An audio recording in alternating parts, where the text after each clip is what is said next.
We're driven by the search for better. But when it comes to hiring, the best way to search for a candidate isn't to search at all. Don't search, match with Indeed. Indeed is your matching and hiring platform with over 350 million global monthly visitors, according to Indeed data, and a matching engine that helps you find quality candidates fast. Ditch the busy work. Use Indeed for scheduling, screening, and messaging so you can connect with candidates faster. Leveraging over 140 million qualifications and preferences every day, Indeed's matching engine is constantly learning from your preferences, so the more you use Indeed, the better it gets.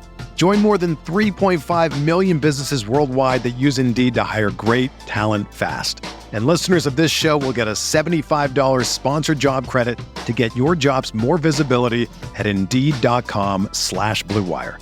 Just go to Indeed.com/Blue Wire right now and support our show by saying that you heard about Indeed on this podcast. That's Indeed.com/Blue Wire.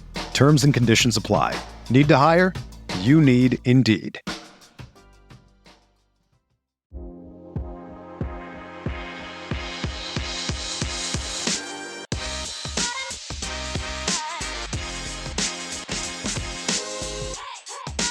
What is up, Cal fans? We are back. A little bit of a break in between with another episode of the Bearcast. We are a proud partner of the Blue Wire Podcast Network.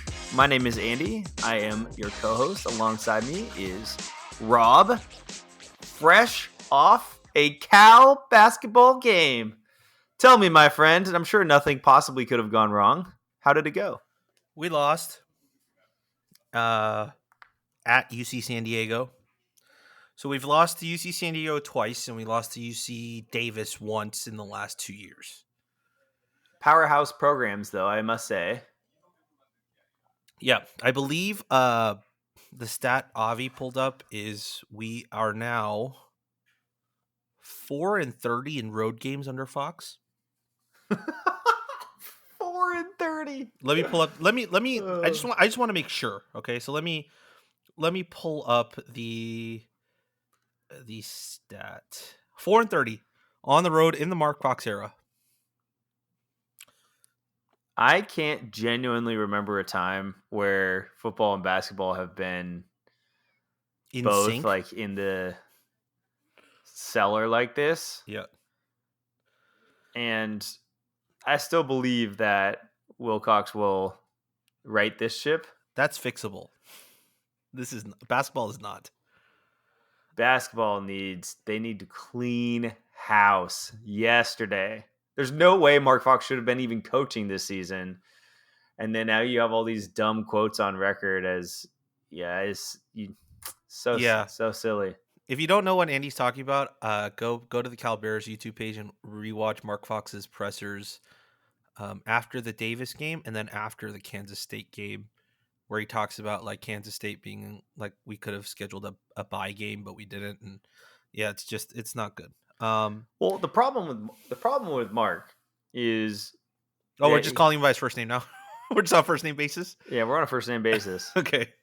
Never donated to the basketball program. Problem with our friend Mark is that Mark has been using the word rebuild. Gratuitously been using the word rebuild. And it's a cop-out to be saying that you're rebuilding. What year is this for him? 4? Year 4. So this should have been the year that his freshman class were seniors. This is the year in which you're supposed to be most competitive, if not the third or fourth. Most people look at the third year as sort of the indicator of what you're going to be able to do. And then the fourth year, I think you could have made the case with COVID that the fourth year is more like the third than actually the fourth. Sure. And this is where we are. And all we've seen since that time is very good talent transfer out of the program and not as good talent come into the program and then be sold this woe is me. I mean, I don't know like what possibly I understand people are like, well, if Cal in men's basketball and women's basketball are like booked at the same time for practice, one has to go to the RSF and that's where like it's a public gym and that sucks. So what? Are we supposed to just like be the worst team in the Pac-12 for another 5 years? Is that our solution? Cal basketball has consistently been a top 3 program. This is an embarrassment to every single person in the athletic department. This program was built on success. Football has never had the consistency of success that basketball has had. Ever. Yeah. Like, and for me to just like continue to watch this, the Viking hire, we don't fault Mike Williams for making the hire. We fault ultimately the process in which the hire was made. The process in which the hire is made. And I just don't know. I mean, what do we do? Hope that USF basketball is really good again and we can steal their coach? Like, I don't know if I want that either, because he's a first-year head coach now, like with Todd Golden gone. So who knows? Like, he could have a miraculous year, but like how much of that was built by Todd Golden's like recruiting over the last few years? Like, it's hard to tell, right? So, but that's the situation you're in. You're gonna have to take a flyer on somebody young that you don't totally know about. It's just not. We're not in a good place because. I don't know. You don't like this, but like for me, I'm like, dude, Kwanzaa's right there. Just go get him. Just go bring him back. Like, he's right there. Like, just I know you don't like the retreads, but I'm like, dude, like Kwanzaa. I mean, Kwanzaa getting rehired is a very weird situation because he's available. It would be possible to do, but the underlying question is, one, we know the struggles that he had about and the frustrations he had about trying to get players in, right? Yeah. So there's that. And then the added fact on top of that is he had success here, right? So how much of that going into this situation is beneficial for him, not to exceed expectations, but to even meet expectations? Well, right. The program where Konzo joined the program and left it is vastly different from where the program is now, right? He came in off of all of those successful Mike Montgomery years where we were, as you said, a consistently competing basketball program. And now he's coming in and having to basically rebuild all of that from scratch, regardless of who comes in, right? He would have to build it. But that's why I think you need to get someone, you kind of have to have a coach that is, I hate to say this, but like a little bit of a damaged good. That's why to me it makes like a good fit, because he got let go from Missouri. He didn't have as much success there. I think that a lot of the success was just bringing in Michael Porter's dad as a coach and like getting Michael Porter there. Like, like it was just that one season that they had. So I think like that's why he doesn't have a job. Like bottom line, like that's why he's not employed right now. And I personally feel like you need that redemption. You need that redemption story arc. Like, you need somebody that's gonna be that's gonna say like, hey, I need to go and kind of reverse the narrative. That's otherwise you're taking the shot on a really young, unproven, I think. Well, so basketball is a weird sport, right? With the coaching hires, because there's not as big of a division as there is in football. Because in football, you have 128 Division I schools, right? I think in basketball, you have over 240 something. So you could bring in a guy who's had success at a mid-major, because the coaching aspect of it translates. Yes. Which is why we wanted to bring in Dennis Gates a few years ago, right? Which is, he was having success at Cleveland State. It wasn't P5, but you could take a swing on that because the basketball and on-court stuff was visible to see. Yes. So I think you could take a swing on an up-and-comer, but you could take a swing on an up-and-comer that's had success. Like a guy who's won, in the mid-majors, won his league or gotten to the NCAA tournament and maybe won a game or two, right? Like, those are the types of guys that you could get. And then even with mid-majors on the West Coast, like, Nico Medved at Colorado State, Mark Pope at BYU, Ryan Odom at Utah State. Like, those are all great head coaches, but they're not like top, the John Calipari's and the Roy Williams and the Shaka Smarts of the world, right? It's, you got there is a group there that might want to make that jump into a Power 5 position, and I think that's where you go. Like I'm getting way ahead of myself, but we started our coaching big board a few weeks ago for the site. We do this for all sports if we feel like there's a coaching change coming sometime, not in the near future, but at some point, just because of the history, just showing that it doesn't look like it's going to work out. Like we had an offensive coordinator big board for at least 2 years.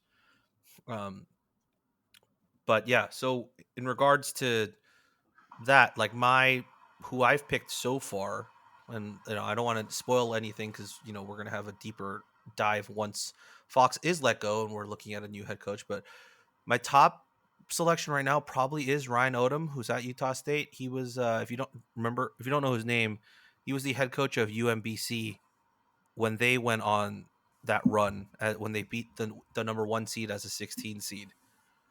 And he's at Utah State now, and his offensive numbers just look good. I've listened to a bunch of podcasts with him on it, and also like his film of his coaching style, and it's very hands-on, very offense focused, a lot about modern basketball with spacing and shooting, which I think would be perfect in the Bay Area with the Warriors right there to emulate that type of style maybe a little bit. Would be good, and that's probably the guy I want. But that's a gettable hire because he's at Utah State, like he's having success there. But we could probably pay more, and he gets the jump to a Power 5 league. So yeah, I think it's a little bit different. Once to come full circle, it's a little bit different in basketball, and I think there's a lot of good hires you can make without necessarily taking on too much risk. Yeah, that's fair. I think I'm Captain Retread over here. Chris Mack's at the top of my list. Not happening with the NCAA investigations. His only thing was that he recorded his assistant coach unbeknownst to his assistant coach. That's it. We'll see. I mean, dude, like I know that the bureaucracy at Berkeley just doesn't allow any type of wiggle room for any type of scandal, which you have to. It's admirable. I don't know, dude. Mike Montgomery punched a player. He shoved a player in the middle of a game. In the middle of a game, we're very. That's you went from just like coaching to hype a guy up into assault. Like I don't. That's a large dude. jump. He was not hyping him up. That was not a good look. It was not a good look. I don't know, dude. It just doesn't seem like. I think Chris Mack got a pretty bad rap here, and all he did was break school rules because he recorded it as an assistant coach conversation, and the assistant coach was trying to extort him. It's like, what? If that's really it, like, come on, that's nothing. Yeah, I mean, I'm gonna look this up right now as we talk about this, but all right, cool. Because if you look at his record, that's what I want. I want someone that just is an elite winner. Xavier, round of 16. 64, 16, sorry. Xavier, again, they missed it in the 2012. Then they go first 4, 16, round of 32, Elite 8, round of 32. Give me that, dude. That's what I want. That's what Cal basketball deserves. And once again, kind of a broken good type of hire. Way better than Mark Fox. Like, I can't believe he went, like, way better than the Mark Fox hire. But yes, tell me more about the allegations. Well, that's not what I was looking at. I was looking at Chris Mack's like Ken Pom stuff over the last 10 years, just to see how his teams did. Like yeah, I mean, from a coaching standpoint, this is probably what you want, right? Like offense somewhere hovers around the top 30 yearly. Defense hovers somewhere around the top 45 or top 50. And then adjusted tempo for the offense sits somewhere in the top 100 in terms of tempo. So that's exactly the style of basketball you would want. And his recruiting chops speak for themselves. Wow, so you're on board. No, I mean, I've never doubted his coaching ability. That's never been a thing. Like I wanted him coming from Xavier because that was 2018, right? Which is basically right around when Wyking was fired. So yeah, I would have liked Chris back then, but I don't know what he's doing right now. But Nothing. yeah, He's I mean unemployed. Just Yeah. sitting right there, waiting for Jim Knowlton to give him a call. I mean, if you want to make a coaching hire mid-season, right? That's the hire to make. That's the hire to make. That's the hire to make. It's him or Konzo. If you really want to make a splash going into this season, you make the coaching. You're making it this early, and if you want to get a head coach in now, that's probably the hire you make. But should I email Nolan to just be like, Jim, tell me what you need to get Chris Mack in here? Then he'll be like, I need $5 million. I'll be like, well, I don't have it, but it's good to know what you needed. We'll start a GoFundMe. Just tell me what you need. Just give me the number. I don't have the ability of actually influencing that number, but I just need to know it. Thank you. Yeah, I mean, if I'm Knowlton, I'm managing this like my entire career depends on it. Which it does. Which it definitely does. Which it does. You can't botch a revenue sport hiring twice. The same sport. Yeah, the same sport. Yeah, it's pretty unbelievable that we're here. I don't know, just gross incompetence. Yeah. The fact that like there was an extension out there last spring. Yeah, it was just. Yeah, it's not great. It's not a fun time being a Cal basketball fan right now. Hopefully, it's so nice though, to be honest. Like Cal basketball is such a train wreck that it kind of takes I think everyone eases up on the football stuff because they just see Cal basketball. They're like, wow, this is so much worse. It's so much worse. It's like, it's just like, oh my gosh, it gets so much worse than Cal basketball. Like, it's Cal football is like, oh my gosh, we've lost 6 games in a row. We fired offensive coordinator. You know, doesn't look like we're going to win a single game the rest of the season. Cal basketball comes in, hold my beer, loses to UC Davis. We go winless to start the season. We go 0-3. You know, so I was looking back at the record books, right? Do you know when the last time Cal started 0-3 in men's basketball is? No. I don't either, because the record books on KenPom only go back to 2002, and we hadn't. So I put out the tweet, like, Cal basketball has not started the season 0-3 in over 20 years. I mean, yeah, because generally you're like, you schedule these Muppet programs that are supposed to be easy wins. I mean, the craziest thing is that like Cal basketball has been the most generous program of all time to lower programs. We've lost to Pepperdine. We lost to UC San Diego. We've lost to Davis. We lost to what was that one that no one's ever heard of the name of before that we lost to by like 20? Chaminade? Yeah, Chaminade. I mean, we are like, if I am a mid-major program, put Cal basketball on my schedule, and then on top of it, Cal's gonna pay me to play them. Like, goodness, maybe Fox is just a very charitable dude. I mean, like, I'm looking at our coaching big board that the basketball writers have put together, and there are some very interesting names on this list. Like, there's a lot of up-and-comers here, not just head coaches, but like lead assistants on very, very good basketball teams. The name that Terrence always brings up is Chris Acker, who's the lead assistant for San Diego State. He's the player development coach and the lead recruiter for San Diego State. But the one name that Nick always brings up is Tara Vanderveer. Who, if you don't know Tara Vanderveer is the head coach of Stanford women's basketball.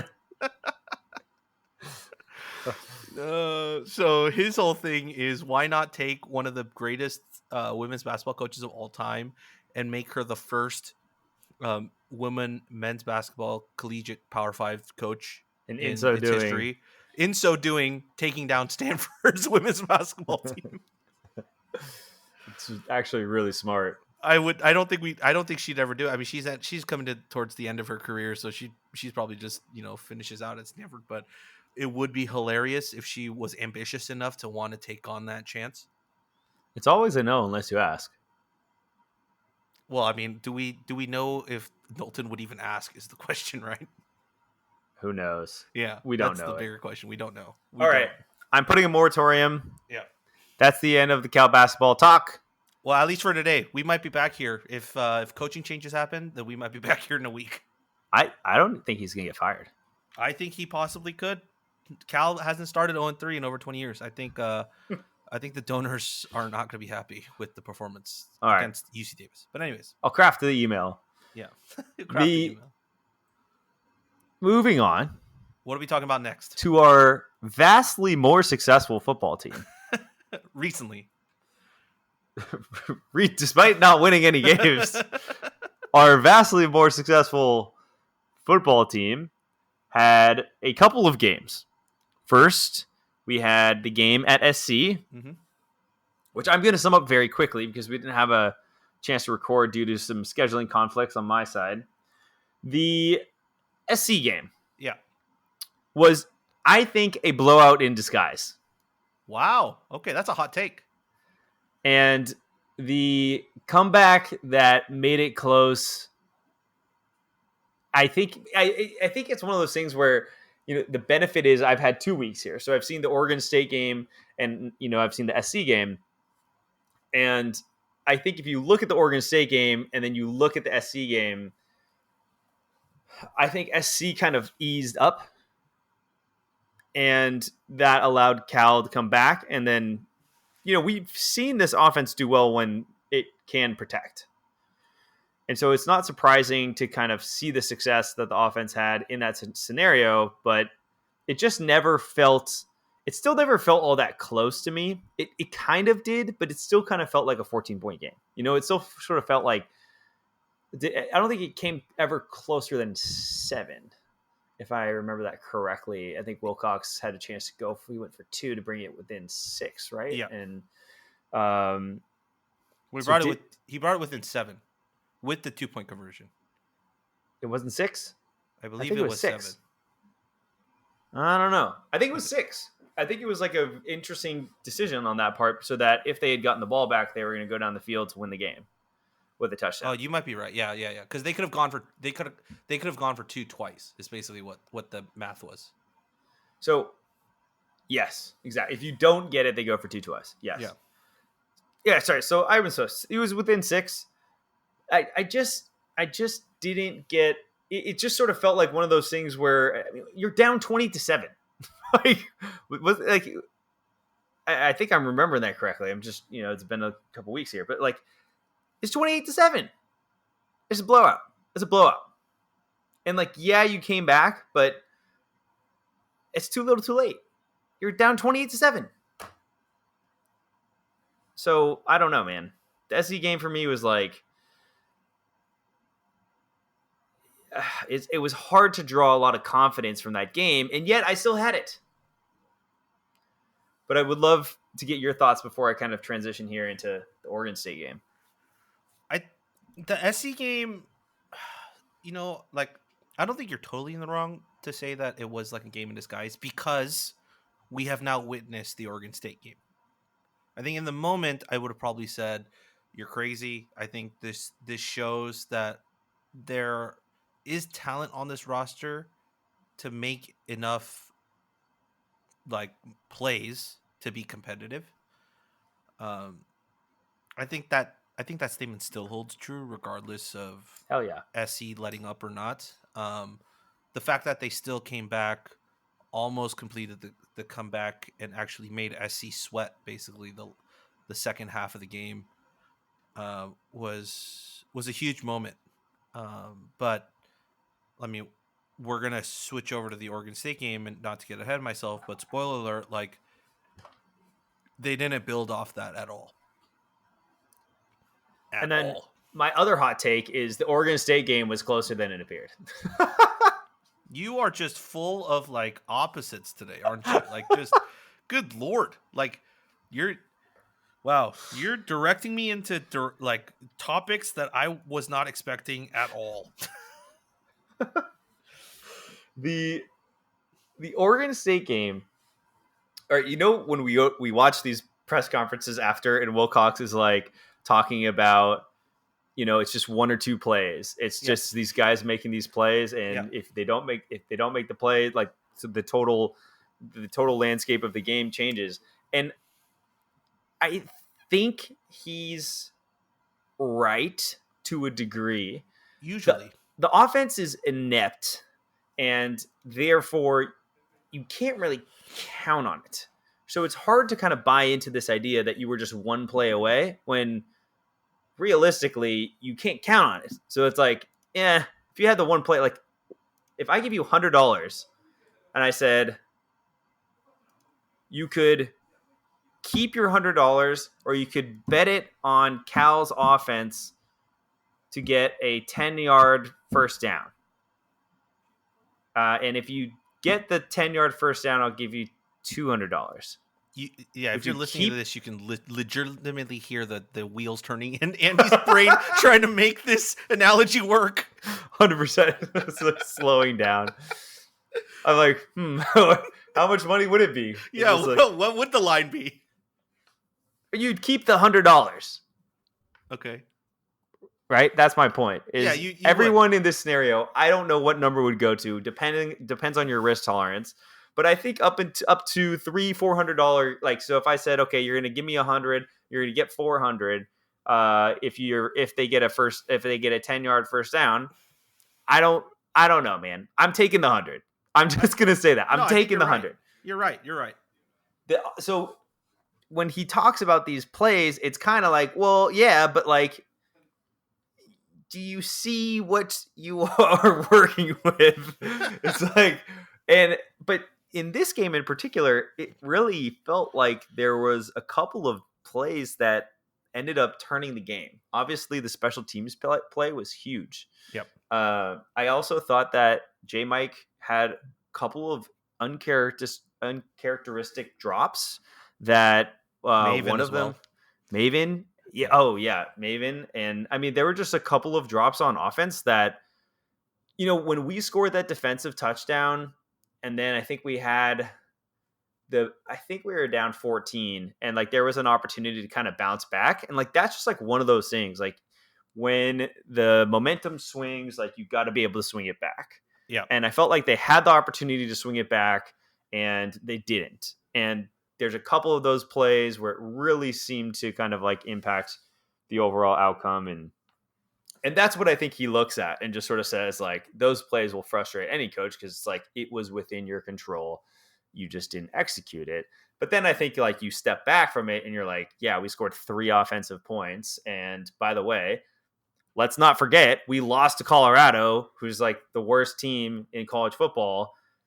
So, which then, I mean, you could make a good case that Cal is right in that conversation. And, obviously a change had to be made. It's almost, I think it's too late. I think this should have come after Colorado. I think Colorado was a fireable offense. I think Wilcox is lucky. Colorado is a head coach fireable offense and should have taken a bigger action, I think, because I think he was convincing himself the season wasn't lost yet. Like we knew it, right? We knew it. That was it. We said it. We said it in the damn opening podcast. We said it.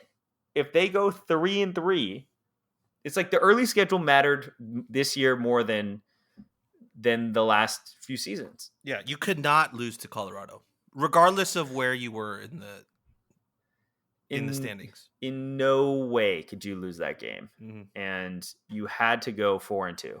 Yep. You had to go 4-2, and they went 3-3. And then I think the mistake was, okay, well, we're 3-3. We still have a chance to really turn this thing around. And I would have been like, nope, nuke the whole thing, get rid of the offensive staff. Like, clearly, that after that game, Musgrave isn't coming back. There's no chance. There's no path back. So it's like, what are we waiting around for? And then you go have some, like, a decently competitive game against Washington. I will say that. Decently competitive game against Washington. And then everything else, just disaster. Yeah. It's So I also need to say this like anecdotal side story, which is like Andy and we hung out for the Oregon State game. Andy came over. I had a bunch of friends over. I cooked dinner. It was like for like a little mini Friendsgiving, and I am still surprised at how much Andy watched this game. Like I don't remember much about this game. The game was on and I was watching every once in a while, but the fact that Andy remembers all these details still is like just it. I was sitting here in awe because he was like eating and he was like talking to people, and yet like still eyes on the game, and he remembered all of this. Like goodness. And yet, like, yeah, shout out to all my friends that were there with Liz, Michelle, and Justin, and John, and Hyman and Caroline. Like they were chatting up Andy too. And he still watched this game. Like this is amazing. I've discovered a new skill that Andy has. ADD in its finest form. Oh yeah, but we were focused on eating and all that, but you know, you still watch this game. Like I just looked at the screen every time you like said something to me about it. Yeah, it wasn't. I wasn't saying anything good. And you know what was interesting? I think was in list. What I've been really enjoying about like both the SC game and the Oregon State game was that I've been listening to the radio calls for at least some of it to just kind of like cherish just how awesome Joe Starkey is. If anyone hasn't watched his press conference that he had this week for the big game, there are just some amazing anecdotes in there. I won't spoil all of them, but one of them being that he worked in a bank, and I actually have a crazy story with Joe Starkey. But I'll finish this first. So he worked in a bank, and I guess Kevin Moen's dad, right, from the big game. I think I pronounced his last name right. His dad either was the VP or like ran the bank. And his dad came by and said that he would always hear Joe Starkey like listening to what he thought were sporting events on Tuesday mornings at 9 a.m. And he finally put it together and figured out that Joe Starkey was actually listening to himself and to his recorded calls that he was making because he was practicing, you know, how he would be a radio announcer. And Joe was like, yep, that's exactly what I was doing. It's so cool. It's so cool. And he is, I think appropriately said he's an institution. I think Wilcox said that. And I couldn't have said it better myself. So let me I'll do a quick aside. This is a pretty wild story. So in 6th grade, we had a project and there was a specific name for it. I'm not going to remember the name. And it was like this big deal they made at our school where you did this project, and it was essentially a lot of people it was all based on your career. So it's like, decide what you want to be when you grow up, go interview 3 people that are in that role, and then come present that back to the class. That was our 6th grade project. Okay. And a lot of people end up going into that field. And so there's sort of this like a little bit of a, what do you want to do when you grow up type of feel to it? Yeah, but in a lot of ways, it's like it's not mystical, but you know, it's got this kind of like element of wow, like this really could be something that I do when I grow up. And so I said that I wanted to be a sportscaster. Yeah. And so I went out and interviewed 3 people. Okay. And one was Greg Papa, one was Marty Lurie, and the last one was Joe Starkey. And the way it came about was my mom ran into Joe Starkey's, I want to say, son at a grocery store, struck up a conversation with him, was like, my son is doing this project on broadcasting. I'd love to see if he can interview Joe for the project.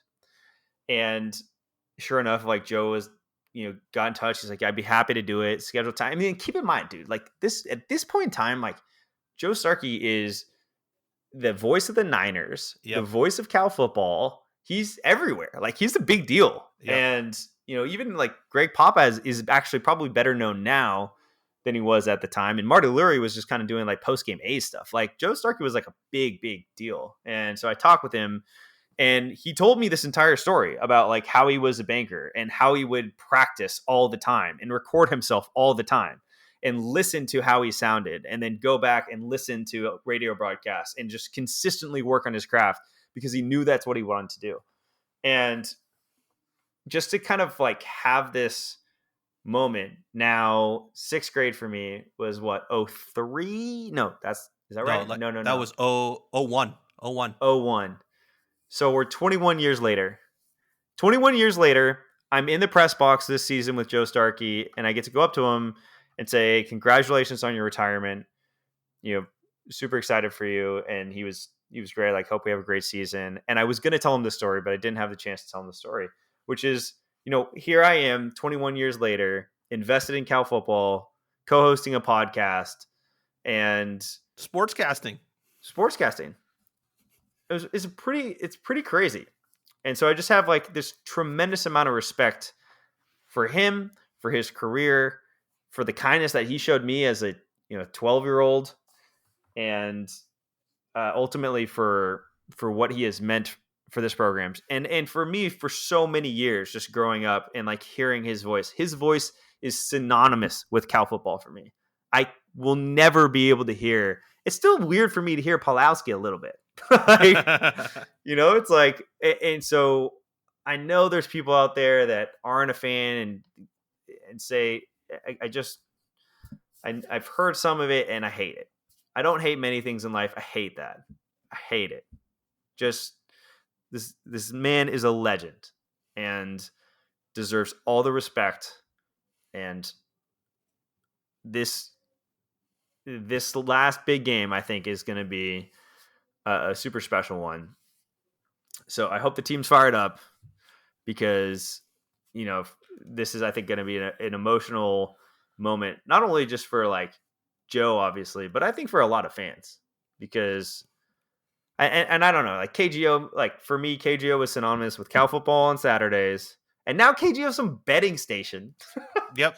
KGO's gone. KGO just gone. So, I mean, like, it's good. I'm glad he's getting out when he is. I'm glad. I wish the season was going better. Long diatribe now concluding, put on the radio on Saturday for a bit because we got 2 games left.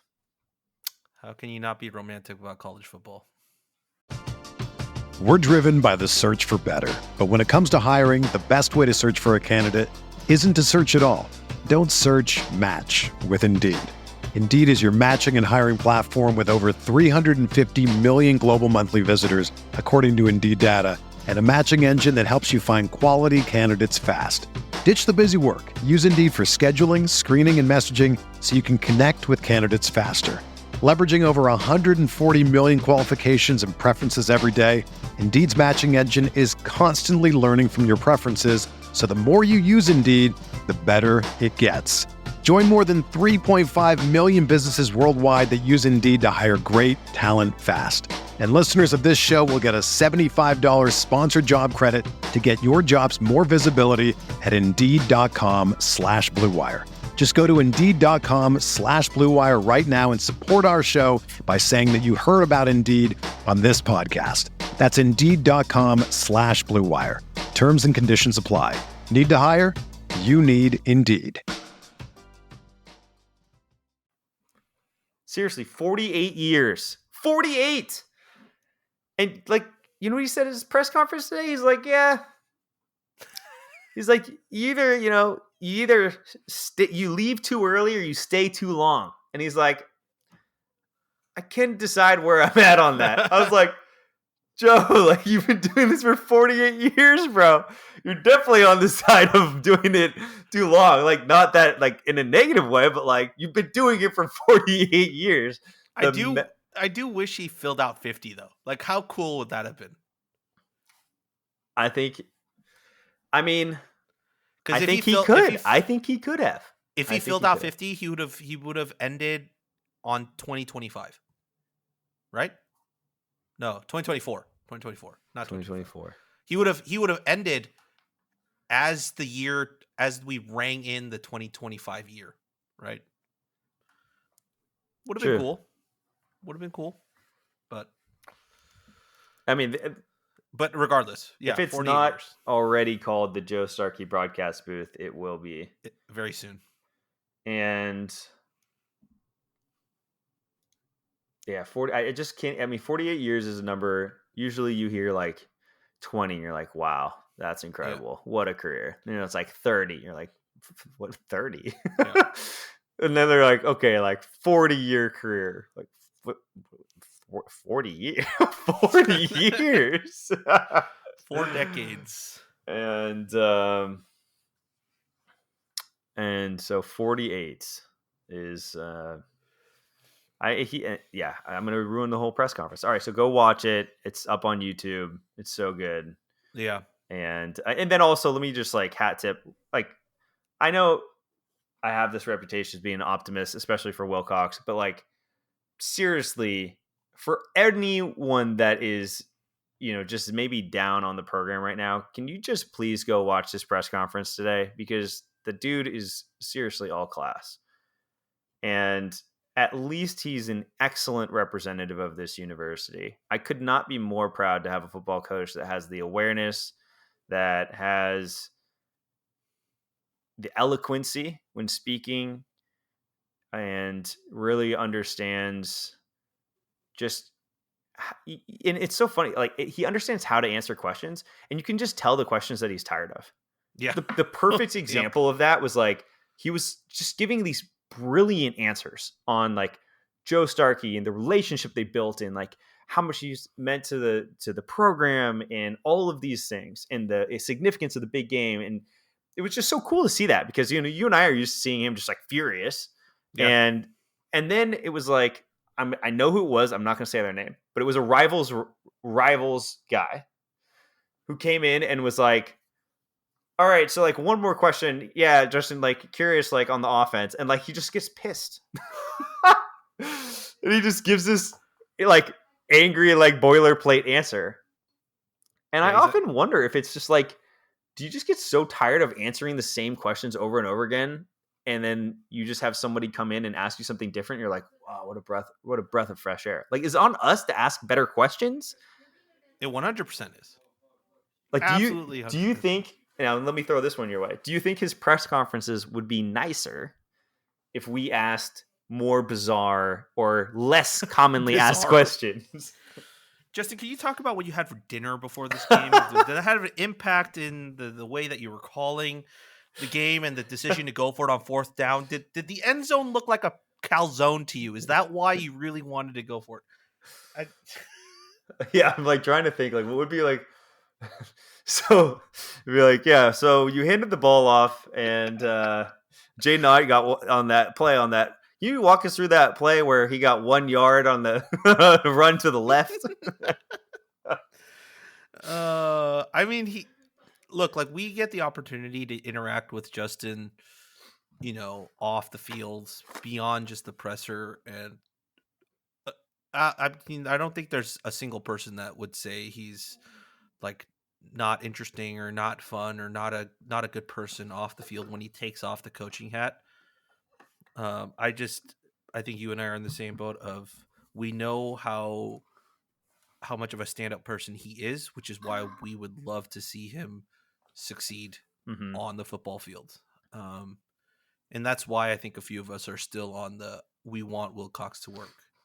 Like if we're just judging it from the football, like what we're seeing right now, sure. Like if that's all you're going to judge it by, I think that you're in the right to be upset with the performance on the field. Yeah. But to take character shots that he doesn't care or he's unwilling to change or, anything of that sort, I think is unfair, particularly to those who not necessarily know him on a personal level, but just know him beyond the head coach and beyond like the press like coverage stuff. I mean, you see it today. Like I was like, how could someone not want to play for that guy? Yep. Is just really bright, straightforward, thoughtful. It's just like someone that I don't know. There's a sincerity that Justin has that I don't buy with Mark. With our boy Mark. I thought we put a Sorry. pin in that. All right, Going back to that. So let's. I do want to talk about the coaching changes. Right. So let's talk about that, and then let's go back to some of the other big game stuff that's happening this week too. I think that'll be a good way to close it. All right. So Let's talk big about the coaching news changes. that broke. I want to say Sunday. It was Sunday. Was that Cal was moving on from offensive coordinator Bill Musgrave and offensive line coach Angus McClure. I have the official statement here if you wish me to read it. I do. Travers family head coach Justin Wilcox announced Sunday that offensive coordinator Bill Musgrave and offensive line coach Angus McClure have been relieved of their duties effective immediately. Both were in their third season on the Golden Bears coaching staff. I felt these changes to our coaching staff were needed and made them with the best interest of our football program in mind, Wilcox said. We thank Bill and Angus for their contributions and the investment they made in Cal football, and we wish them all of the best in their future endeavors. The duties Musgrave and McClure were previously responsible for will be held by current members of the coaching staff for the remainder of 2022. And so I think that one of the things, once again, watch the press conference. I liked what he said a lot about you have to separate the person from the decision. Yeah. And then I also thought it was really bright, like what he said. It's like how it's still personal. He's like, people say that it's not personal. It is personal. Yeah. And I was like, yes, exactly. Like more people should say that in a professional setting. A lot of people, it's just business. I have one of my best friends in the entire world told me that he wanted to hire me. And I was like, no chance ever would I work for you because it would interfere with the friendship that we have. Yep. And he's like, it's not personal. It's just business. I was like, no. I was like, no, absolutely not. And so I think that's actually, it's just something that not enough people say. And he did a really good job articulating that. I also want to kind of speak to what you talked about with these folks that are like, not the critics, but just sort of this world that exists of these folks that are like, okay, well, Wilcox is still a defensive coordinator and his defensive coordinator tendencies put a limitation on this offense. Well, we're about to find out. Right? Like no better chance than seeing his answer is who's going to manage the offense? All of us. All right. We'll see what happens. Like maybe we run 100 times. I have no idea what's going to happen, but I'm quite damn curious. And if the offense does well, then I'm going to be shouting from the rooftops that it's not this defensive coordinator that's holding us back. I don't know, Rob. What do you think about that?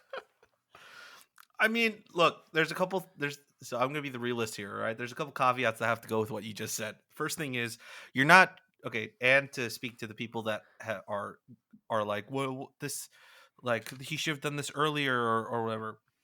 There's a couple of things that I've picked up, covering, football for a bit now. Like, not to say that like I'm, on a soapbox or anything, but it's just stuff that I've learned that I wasn't aware of until I started covering and learning more about football. First thing is, if you made a coaching change like this, you're not changing the playbook, right? It's not Madden. You're not going into an online game and you're not changing the playbook from like spread to the run and shoot or Yes. the RPO. Like football does not work like a video game. It does not. There might be video game like plays, but it does not play like football in real life does not play like a video game. So one, you're keeping the same playbook. The things that change is probably what type of plays you're running in given situations and what type of plays you want to use as setups and what type of plays you want to use to score. That's pretty much what you're setting up for. So if you're using Bill Musgrave's playbook, that's what's changing. That's what's being divided up amongst all of the offensive staff and probably a little bit to Wilcox as well, is that game planning aspect to it. Now, who is actually going to be making those decisions on game day is a very good question.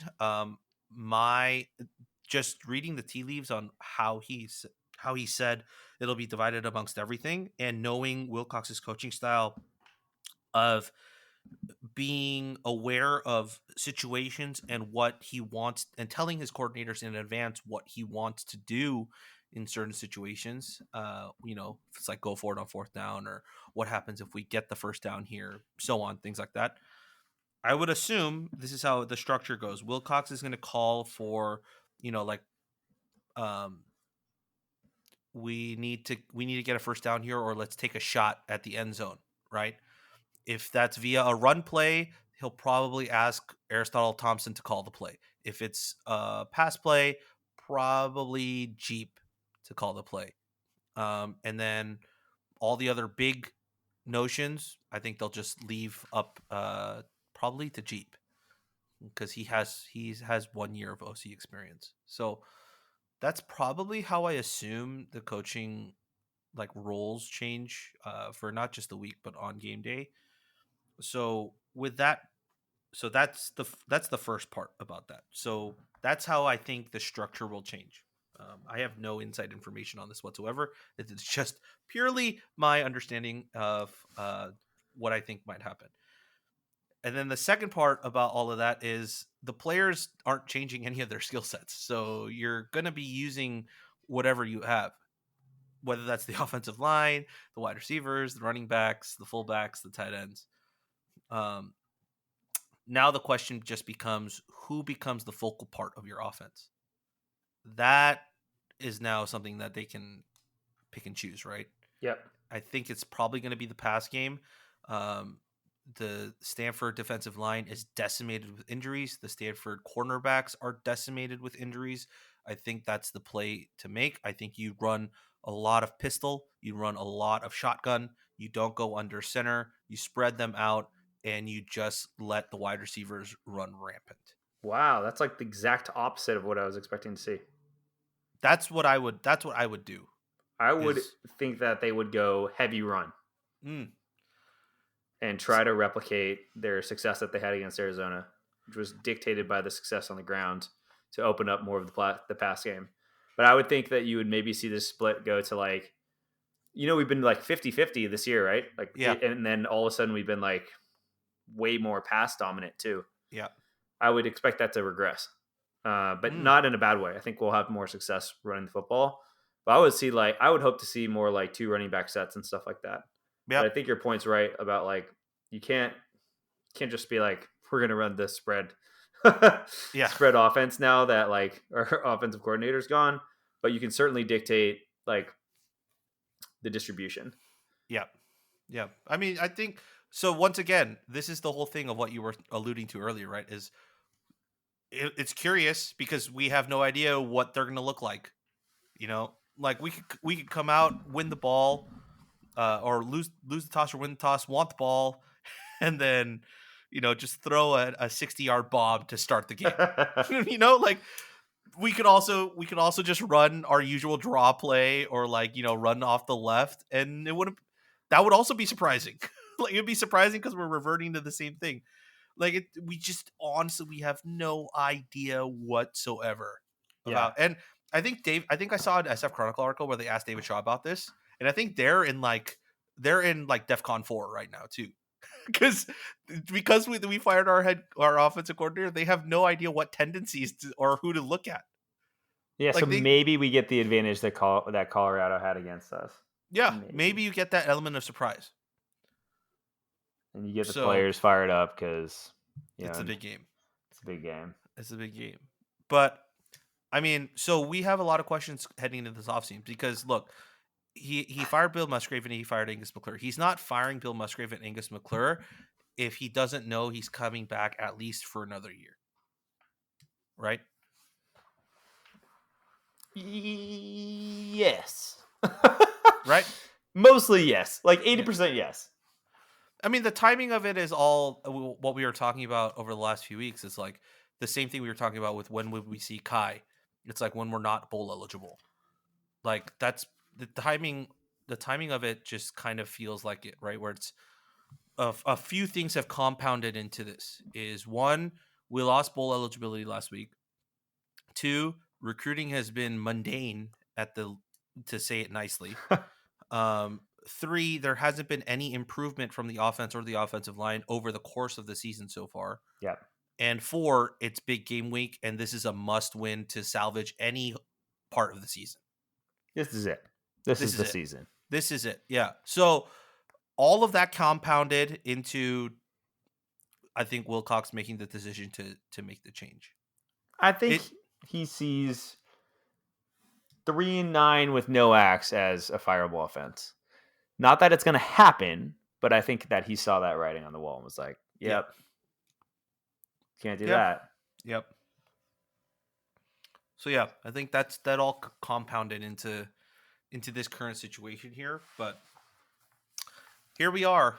It's going to be fun. Now, should we look forward to and sort of speculate on who do we think is, or what do we think they're going to optimize for? Are we talking about the big game, or are we talking about next offensive coordinator? Next OC. Ooh, oh, you want to go that far out? Okay, give me 1 second here while I pull up a document. So the Right for California staff, we've been working on a offensive coaching big board for the last 3 or 4 weeks. We probably won't publish it till after the season's over, or probably maybe next week. It's still being formatted and we're, filling out the details, but I will pull it up just so maybe we can talk about a couple of names that you might be interested in. But in the meantime, okay, I pulled it up. Andy, are there any names that you, or styles that you might want to take or bring in? You've had Wendy's nugs dipped in sauce, but have you had them covered in sauce? Wendy's new saucy nugs take the crispy and spicy nugs you love and turn them up to 11. Choose between flavors like buffalo or honey barbecue, garlic parm, or if you're a real heat seeker out there, you can try spicy ghost pepper, only on Wendy's signature spicy nugs. Listen, I'm going to dare you to do it. I dare you. That's 7 delicious ways to try the nugs that you already love. Pick a flavor, grab some extra napkins, and then grab a few more napkins and prepare to nug like you've never nugged before. For a whole new way to nug, it's got to be Wendy's at participating U.S. Wendy's. Well, I'll do the basic ones that Avi put in the article, right? Which is like Troy Taylor. Yeah, Troy Taylor is an interesting one because I can't tell if it's us like wishful thinking that like we think that he would consider it. I feel like there's no chance, but I don't know for sure. Then there's Paul Christ, who's definitely at the top of my list, just based on, we can call me Mr. Retread at this point, but I just think like someone that's had that level of success, and that's, building Wisconsin West, we've always said, I still really believe in that dream. But I don't know if I watch enough. To me, an air raid style offense, an air raid influenced offense is probably one that works the best with the offensive linemen that we seem to be able to recruit. Yeah. And so I think that we have either we're going to change who we're recruiting and start getting way better at it, which I would love to see that. Yeah. And then actually run what Wilcox wants to do, or we have to run a different style of offense that allows us to not have to have these like elite or like big beef eaters up front. That's my overall thought on it. Well, a couple of the names here. Avi put out, Eric Esau, who we're all familiar with if you've been following Cal football for the last 20 years. Derek Dooley, of course, who's an offensive analyst for Alabama, was Wilcox's head coach when Wilcox was at Tennessee. Troy Taylor, of course, is the other one. So yeah, I think Troy Taylor, I think you put it perfectly. Where is it a bit of us putting too much? Like I was talking about that on the live stream today when we were talking about basketball. And we were talking about Shante Leggins and Dennis Gates and some of these other guys. Like, would we even be looking at him if they didn't have any connection to Cal? Right. Like that was my thing that I put out there. And Troy Taylor, maybe to a certain degree, just because he's up the road and he had success at Utah. So, but the Sacramento Bee just put out an article about him, like saying he doesn't want to leave. Like, he's happy there. Like some coaches like aren't ambitious. Like they're ambitious to a certain degree and they're happy where they are. Case in point, Wilcox. Like he's ambitious because he wants to win here, but he's not ambitious in that he's always looking for that next like pay raise, paycheck, and like upgrade in quote unquote status as a head football coach. So maybe he really is happy there. Would he come and be the offensive coordinator here? Like maybe it's coming home. He's not moving that far away, and he could do what he loves, which is still the coach, but just at a higher level. I mean, but there's still other names out there, right? Like Paul Christ is another one who's still available. I doubt he comes here as an offensive coordinator, but his brother is still the tight ends coach here until otherwise noted.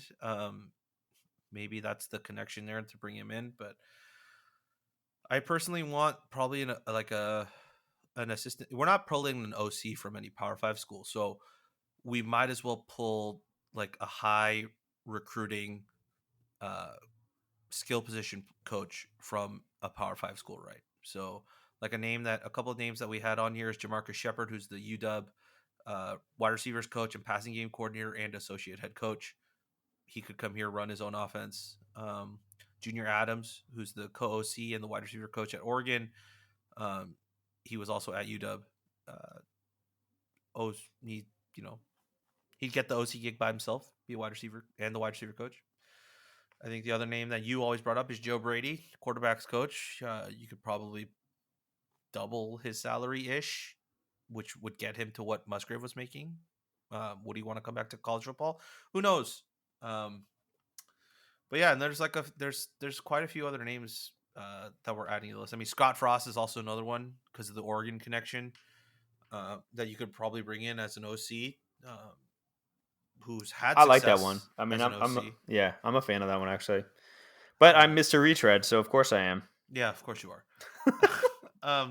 So yeah, this article will be going out in a few weeks, but those are just some of the names. We have some other deep pulls that we've done too. So hopefully the Cal coaching staff takes a look at our list and maybe make some phone calls. But I also wouldn't be surprised if they don't take any of our advice and it becomes someone totally outside the box. Yeah, I don't know if we can do that again though. I truly don't think they can do another Musgrave type of hire. It's got to be someone that. I mean, the other thing too that's. I mean, we should probably talk about the GA tweet. Do you want to talk about that at all? That he said no. Yeah. I mean, I'm not. Are you surprised by it? A little. I'm not. You're not. Why? Well, I can you explain the context? Well, I mean, someone tweeted at him like, "Can you come back and fix the Cal defense?" And he tweeted out this like GIF meme YouTube clip of a musical act singing "No." Which was hilarious. Yeah. I mean, I get why he won it. He's moved on. He coached in the NFL. He probably could get another NFL gig soon, or a defensive coordinator gig at some point. Like, I don't see why he would want to come back just to play or to coach like the DBs. Like, I'm sure he's thankful for his time at Berkeley, and he still enjoys watching the team and covering the team, or watching the team just because some of the guys that he recruited and are friends with are still around the team. But you think he's just moved on? I think he's just moved on. I mean, why wouldn't he be, right? Well, I mean, he just didn't have that long of a time, like in the NFL. I don't know. Do you think he's established in the NFL in that way? I don't know if he's established to that degree, but I think it might be that he's looking for his next NFL gig and not looking to come back to college. Yeah. That's true. Also, I think the second point is I don't think I think GA is a solid guy enough where he wouldn't want to speculate on taking someone's job when there's no opening. Like, what good does that do to the friends that he has on that coaching staff if he says, "Sure, I'd come back"? Yeah, good point. Whether it's Sherman, whether it's the two young DB coaches, whoever it is, like, why would you like flame and put all of that into that, even humoring that type of tweet and speculation. He could have at least done the Shaq gif. or the Magic Johnson, I'm not going to be here. That would have been a good one. Yeah. But yeah, I think that's probably why. And I wouldn't read too much into it, nor would I think I think the GA thing is 100% like a Cal, like, how what we were just talking about like Troy Taylor and stuff. Yeah. I think GA is that. That GA is the epitome of that. Yeah. Pipe dream. Yeah. The pipe dream / we tried to will it into existence when there's no way it can be existing. Yeah. Yeah. But yeah, that's you'll have the OC board out soon. You'll get some of those, but should we look forward to big game week for a little bit? Yep. So look, it's looking like this game might actually be a sold out stadium. I know. I can't believe it. Which is wild. If you told me 2 weeks ago that the big game would be nearly sold out, I would have said you're crazy. It's just insane, right? I can't believe it. I'm actually stunned. Yeah. I thought tickets would be like $20. No, not even close. They're like 75 each. Yep. And look, it's a day game, 2:30 on Pac-12 Network. The giveaway is super cool, which is this mini replica of the axe with all the games and the winners engraved into it. Pretty sure it's made out of plastic, but still, it's cool. This is the crazy part. Apparently Cal's celebrating senior day this week. Instead of against UCLA, which I think makes sense because this is the last Saturday game. That's on a Friday during Thanksgiving, so I think they just know that the crowd would be here. Yeah, more so than that Friday night game. Guys that are going to be celebrated: Nick Alfton, Matt Sindrick, Ben Coleman, Odua Izibor, Demetric Jackson Jr., Darius Long Jr., Dario Longhetto, Jack Plummer, Ryan Puskas, Gunnar Rask, Daniel Scott, James Sheehan, Jackson Sermon, Kyle Smith, Ray Woody, Monroe Young, and Slater Zellers. That's a hefty list. Yeah. So it's the 125th edition of the big game, the 40th anniversary of the play. ESPN 60 did a documentary about the play. It's on ESPN. Like, if you have the ESPN app or go to ESPN, I think if you go to the ESPN Plus section, you can go back and rewatch it. The podcast was amazing. Oh, the one with Pablo? ESPN Daily. ESPN Daily, Pablo Torre had a really good one.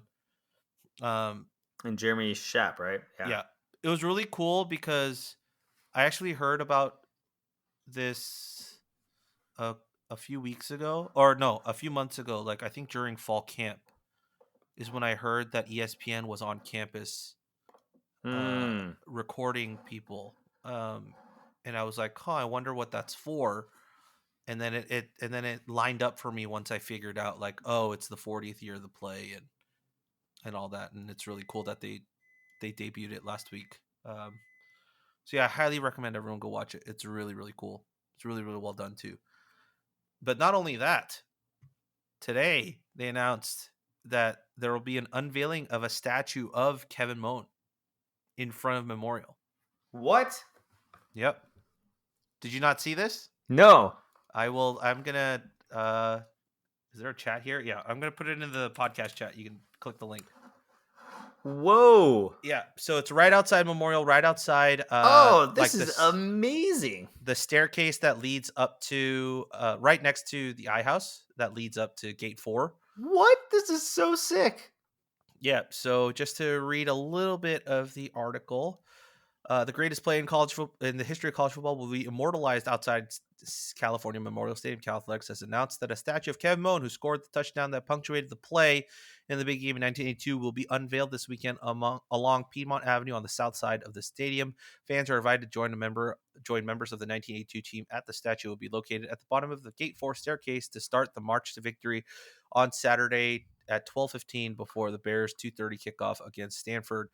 The play is firmly etched in the minds and hearts of generations of Cal fans, and the iconic image of Kevin Moen scoring the game-winning touchdown in 1982 big game will now have a permanent home in Berkeley, Cal Director of Athletics Jim Knowlton said. Our fans will now be reminded of this memorable piece of Cal history every time they attend a game or simply walk up Piedmont Ave. We are thrilled to be able to celebrate the unwavering legacy of the play. The statue was created by Brian Hanlon, an internationally acclaimed artist who has made sculptures of other famous athletes such as Shaq, Jim Brown, Bob Cousy, and Charles Barkley. It is over 7 feet high and weighs approximately 1,500 pounds and replicates the iconic image of Moen leaping into the end zone. Behind Moen's figure is a relief panel that also includes the image of Moen scoring while the Stanford band scurries off the field. I really thought it was going to be the same guy that did the Cristiano Ronaldo. God, no. Please, God, no. I'm a Ronaldo fan, and God, no. Yeah, and it's really cool because there's a trombone that's like bent.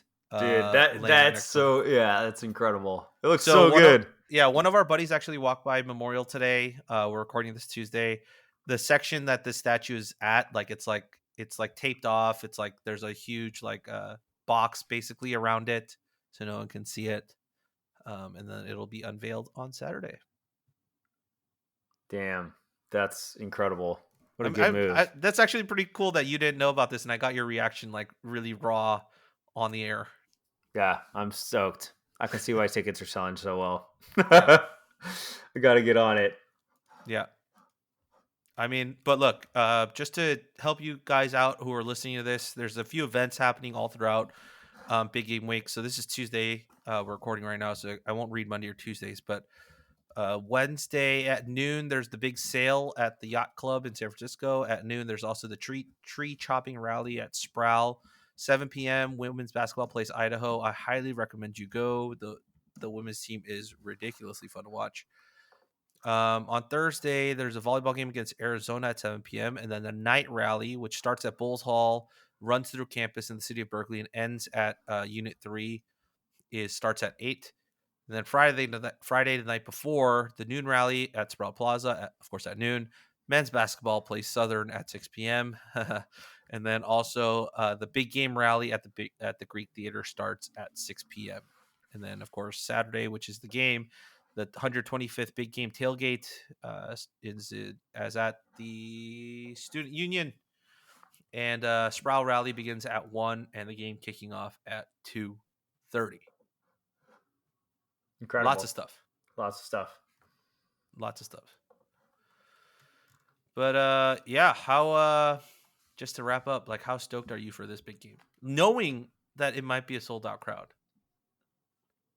Well, it'd be great to know that we can do it. Yeah. And even with the bad record, so bring all the recruits out. Better maximize that.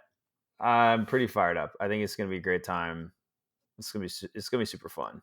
And, I obviously hope it's victory, but either way, it's about the tradition, and I'm going to show up early. Wow. Really? I am. It's going to be a good time. It'll be a good time. I'll be at the tailgate and hanging out with the best tailgate there is. The lads? Hanging out with the lads, and I'll have my parents. I'll have Dai's dad. It's going to be awesome. Yeah. I mean, before we close, we have a few questions from readers. So I'm going to pull that up real quick as we answer them to wrap up. But Andy, I did want to bring up a point that Jesse brought up in the Discord, which is how has anyone stopped to think of how nice it is that we're on the positive side of the play? Oh, infinitely. I didn't really think about this until I saw that message, and I was like, yeah, I didn't really think about that, but man, it would suck. It would suck to be on the other side. Absolutely. Oh, without a doubt. And like, it was so funny listening to that podcast. They're talking about how all the Stanford fans are like, all the Stanford players and the band members are like, the knee was down. Yeah, And I was like, it sucks to be you guys. Like you hate to be on that side where you're just like, oh, the knee was down, but like we lost the game. Like it's just like, and my favorite was like Jeremy Schaap was like, by the way, any which way you look at it, he's like, and I've looked at it several times, that knee wasn't down. I was like, let's fucking go. So yeah, it's nice. It's great. It's absolutely lovely. I'm just glad that we don't have to experience the other side of it. I agree. I'm with you. All right, we got a few questions before we close today. We got one from Sid. So I didn't watch the game last week, but followed via Twitter. Shout out to whoever tweeted this week. Let's pretend you are Justin Wilcox. When would you have relieved Bill and Angus of their duties if in season? Which game would be the breaking point? I think we both agree it's Colorado. Yeah, 100% Colorado. I mean, would love to give a longer answer here for Sid, but I just think it was Colorado. Kind of silly we didn't. I mean, hindsight's 2020, right? So, like, looking at it now, yeah, we probably would have done Colorado, but I get why they might not have, just to maintain continuity to somehow salvage it. Like, I think Colorado was a breaking point, but it was also way early in the season to be pulling the plug. Yeah. I mean, the fans are always going to be the ones that are going to understand that first. And it's going to be harder to see that, I think, internally, because you're still going to it's easy as a fan for me to like, well, this season's lost, but like you can't do that as a coach. Like you can't lose to Colorado and be like, sorry boys, we're packing up and heading out of here. Yeah, with 7 games left on the season too. Like it's just like, pack it in, get your transfer portal shit done. Like, yeah, so it's a little bit harder to do that. And but I do think that was the game. Yeah. I hope that answers your question, Sid. We got one from N. He says, with Wilcox knowing he has to get these hires right, do you think the replacement coaches would be paid what Musgrave and McClure made, or would Wilcox try and get more money from the AD or take money from his salary to increase the salary and quality of coaches he can get? That's a good question. It's a really good question. I just don't think he has to do it. I mean, I think Musgrave makes enough to be able to get a high-quality offensive coordinator. Yeah. Like that was the whole purpose of why Wilcox went out and got more money for his staff last offseason was to be able to do that. So I just don't think you have to because you just did it. So now like put that to work. Yeah, I think Andy's right. I think the only thing that I might do if I was in Wilcox's shoes is go to the donors or athletic department and go, look, we have the money for an offensive coordinator. Can we get a little bit more to hire an actual offensive line coach? Because in order to make it competitive and to actually bring in a guy who's elite at recruiting and coaching, we need to be able to pay them a little bit more. And you know what I did not know was that my guy Mihalacek is up at Oregon State. How did you not know this? I don't know. I live under a rock. I'm not on social media these days. But would Coach M want to come back to Berkeley? I don't know. He makes more than McClure, I think. That's a tough sell because he's already, it's like. But he's entrenched there. Like they're doing well. Yeah. Why would he leave for a worse situation? For the same role. Yeah. He could leave for an OC role. He could leave for the OC role, but does he even want to be an OC at this point in his career? Yeah. Great question. Yeah. I don't think that's the question we want to be asking ourselves. Yeah. When it comes to this hire. Right. Yeah. If we're having to ask ourselves, would he even want to be an OC? That's probably not the hire to make. Yes. Exactly. Yeah. All right, we got another one from Brendan Duff. Our offense will likely remain the same after the coaching change, but could a classic Shaw game plan give us an advantage? Do you see us staying conservative in these last 2 games, or just throwing care to the wind and experimenting? I have a feeling Andy wants the latter. Love this. I do want the latter. I would love to see. I mean, realistically, I still think Jack Plummer is a good quarterback. I think Jack Plummer has a lot of potential to be very good. I know a bunch of people want to see Kai, and I kind of do too. I would like to maybe see a 2 QB mix where they leverage Kai as a runner and really use that as a way of like kind of opening up the offense and giving the defense another thing to have to worry about. I wouldn't be surprised to see us like throw a couple of bigger plays, maybe deeper looks in there. I feel like we've gotten away from that. Do you remember like the first game of the season, we almost connected on that like huge, against Davis, like that really big deep play, and we just missed it. We haven't really done that as much, recently. So I wouldn't be surprised to see a couple of those mixed in, but I really do think that they're going to go run heavy. So I'd be surprised if we ended up going super pass heavy, just because it just doesn't strike me as one. I think if Stanford's gettable, like you kind of like look at the big game last year. They tired them out. We played a competitive first half, but we then took that competitive first half and really like flipped it on them in the second and just blew the game open. If you ask Wilcox, I bet he'd try to repeat exactly that. So I wouldn't be surprised if it's a little bit of a tight first half, and then maybe if we broke through in the second.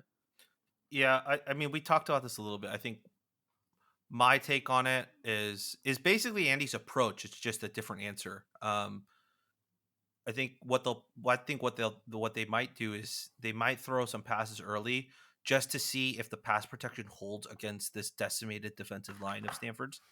If it does, then they're going to take full advantage of the yards after catch from Jeremiah and J. Mike and Maven and Latu and all the guys that have been catching the ball really well over the last few weeks. And then that'll open up just the screen pass and all these other types of runs for Ott to work off of. That's what I think will happen. I think Andy and his take about using the run game first is also 100% valid. Once again, we just don't know what they're gonna do, and that's Shaw's just as much afraid of that as we are. But I don't think we'll be conservative. I mean, you know what? If you take a look at the last few weeks, Wilcoxon is like game like flow decision making has not been conservative. And so I think he knows that he needs to win this game, and he's going to take some calculated risks. He's not going to come out guns blazing and just, shoot first, ask questions later. But I definitely think he's definitely going to try and surprise some people by doing things that are quote unquote uncharacteristic of him. Yeah, agree. Well said. Last thing, another one from N. Knowing the issues with the offense and O-line, how can a head coach watch practice every day and say to himself and players and fans, the offense will work this week? How much responsibility for the failures on offense should be directed at Wilcox versus the position coaches in OC?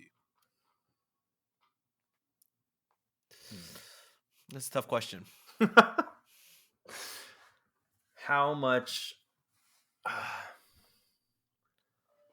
I mean, I still think you have to understand what you see in practice, and when you're running against the scout team, and like you have scout team offense against your first team defense, and scout team defense versus against your first team offense.